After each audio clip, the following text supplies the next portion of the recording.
Hey everyone, I'm Hunter, and welcome back to Film Decay. This video is going to be a little bit of a different format from the last one, but I think this is kind of how I want to do these videos. And I totally know that I am ripping off other YouTubers that do this kind of video, but I don't know, I had fun throughout the month of October just logging what I watched and giving a quick little blurb about them after. Yeah, I just had a fun time doing this. Just writing the video in general, so I'm gonna probably keep doing it. So yeah, this is what I watched in October of 2020. A little after midnight on October 1st, I threw on Holy Motors from 2012. This was my first time seeing this movie after years of seeing it on lists of surrealist films and French films in general, and I was absolutely blown away. It's about a man being driven around in a limo through the day, going to appointment after appointment, and I'm saying appointment with air quotes.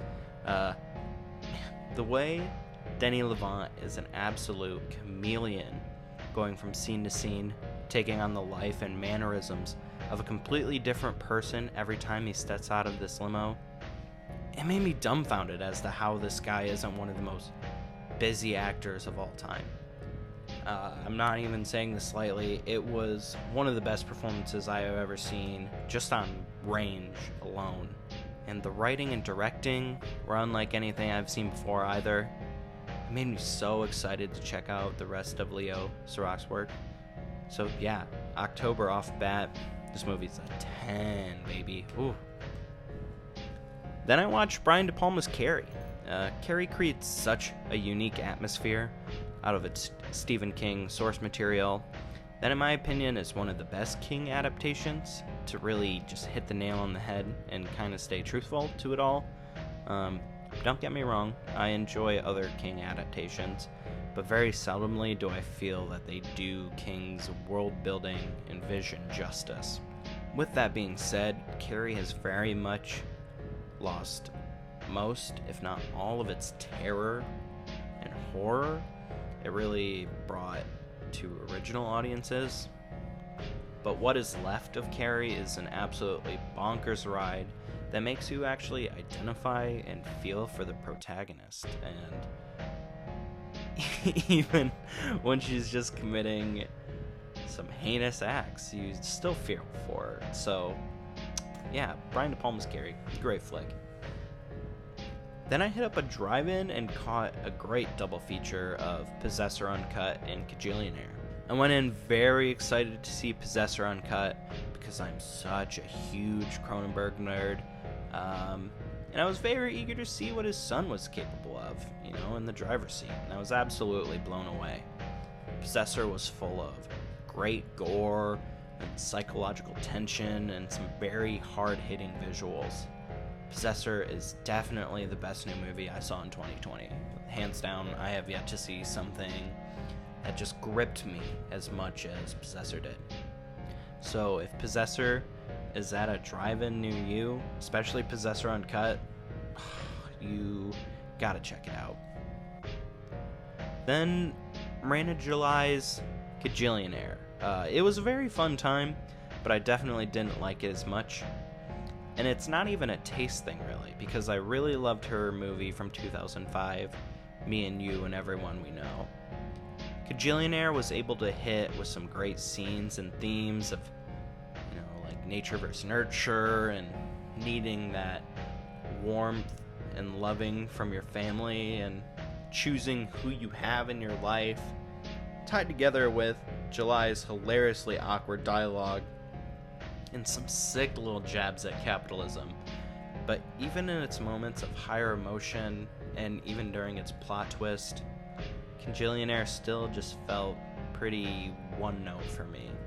Then I snagged a free trial for the Arrow video channel and watched Lake Michigan Monster. I wanted to watch this since I saw its trailer and I was not disappointed in the slightest. Lake Michigan Monster is a no-budget masterpiece of visual spectacle and unsettling self-awareness. But while the writing has great moments of comedy gold and the visual world that it creates feels like an acid-soaked 20,000 Leagues Under the Sea as a German expressionist film, this isn't a film I want to rush back to see. It was so fun the first run through, but I don't see much of a replay value in it. But I had fun nonetheless.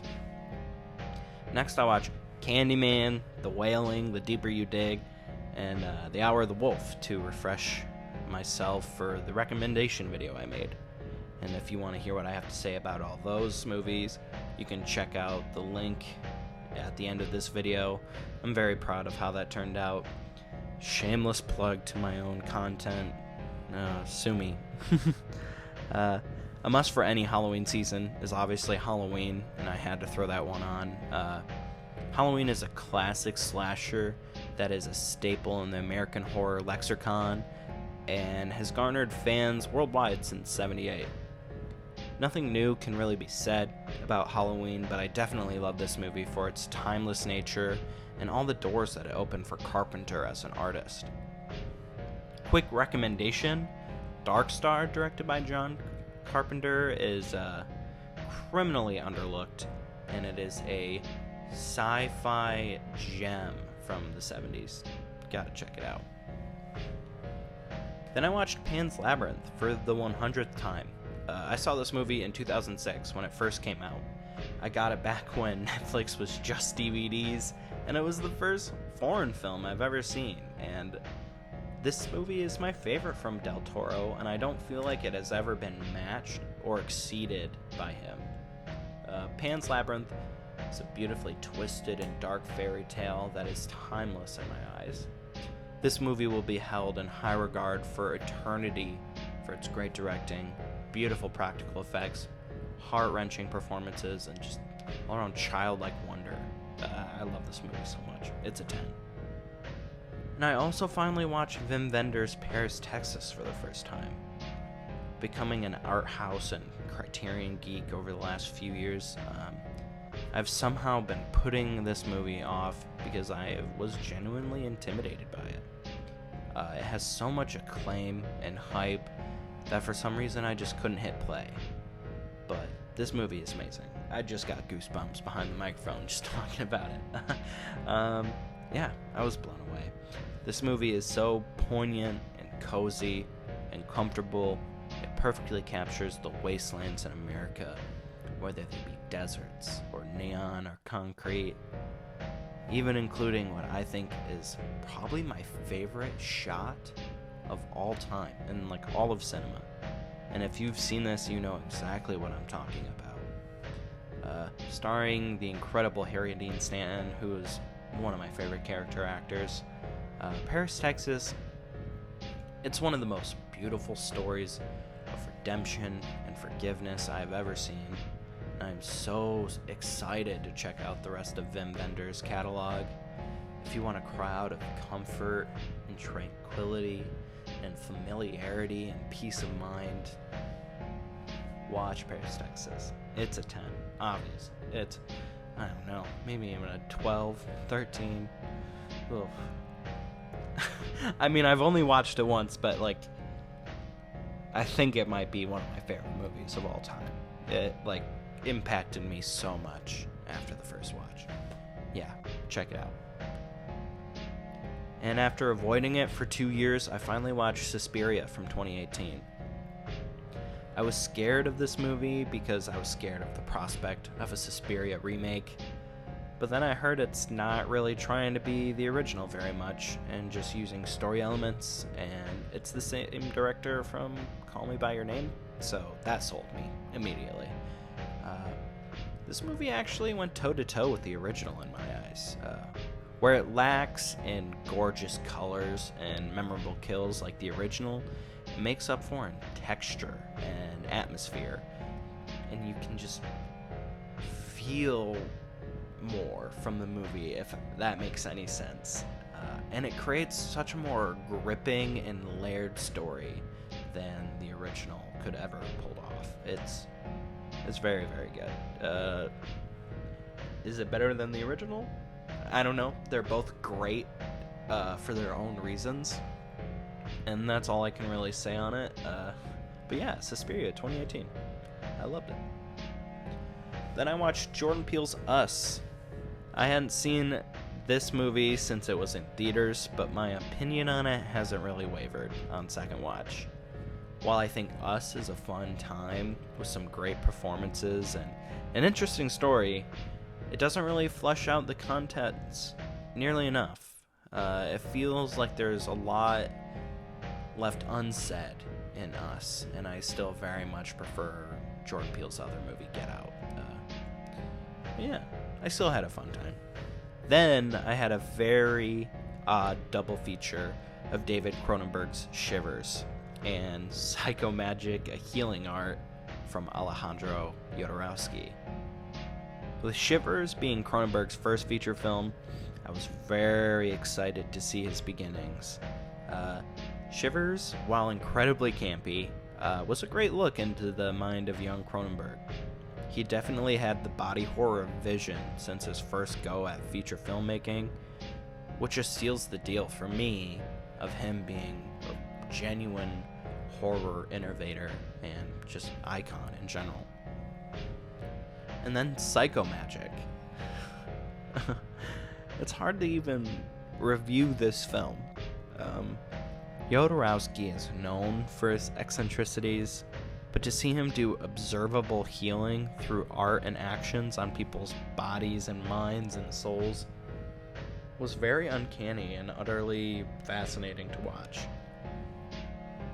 And it's hard to say that it's even remotely fake because you just see it work right in front of your eyes. It definitely just expands the mythos and intrigue into the man who is Alejandro Jodorowsky. I would recommend both of these movies highly, though. Very different, very, very different, but they were a great time. After that, I watched Possession, directed by Andrzej Szulowski. This movie's a masterpiece. You gotta watch Szulowski's work. It's so hard to describe, like, his filmmaking style. Like, you really just need to, like, see it to believe it, I guess, is the best way to say that.